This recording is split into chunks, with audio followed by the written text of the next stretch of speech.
आज जसा मगाशी उल्लेख झाला की महाराष्ट्र FDI मध्ये नंबर 1 आहे, महाराष्ट्र स्टार्टअप मध्ये नंबर 1 आहे, महाराष्ट्र आपण जर विचार केला तर एक्सपोर्ट मध्ये आज पहिल्या क्रमांकावर आहे, महाराष्ट्र मॅन्युफॅक्चरिंग मध्ये पहिल्या क्रमांकावर आहे, देशामध्ये जी काही डेटा सेंटर कॅपॅसिटी तयार झाली आहे त्याची 60% डेटा सेंटर कॅपॅसिटी ही आज महाराष्ट्राने तयार केलेली आहे. महाराष्ट्र आता AI मध्ये नंबर 1 आहे, महाराष्ट्र डिफेन्स मॅन्युफॅक्चरिंग मध्ये नंबर 1 आहे.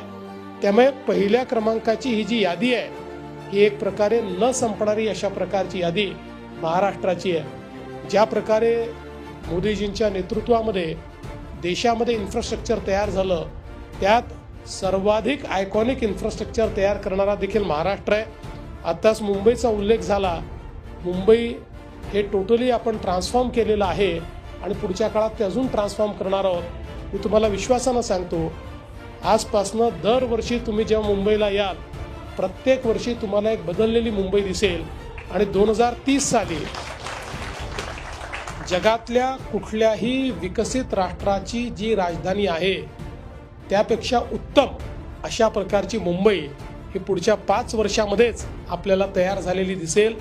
आणि केवळ मुंबईच नाही तर हे ट्रान्सफॉर्मेशन पुण्यातही दिसेल, हे ट्रान्सफॉर्मेशन छत्रपती संभाजीनगरलाही दिसेल, हे नागपूरलाही दिसेल, हे नाशिकलाही दिसेल, हे कोल्हापूरलाही दिसेल. अतिशय चांगल्या पद्धतीनं आपण आता आपल्या कार्याचा वेग पकडलेला आहे आणि मला विश्वास आहे की आपली टॅगलाईनच आहे, आता महाराष्ट्र थांबणार नाही. त्यामुळे महाराष्ट्र आता अतिशय वेगाने पुढे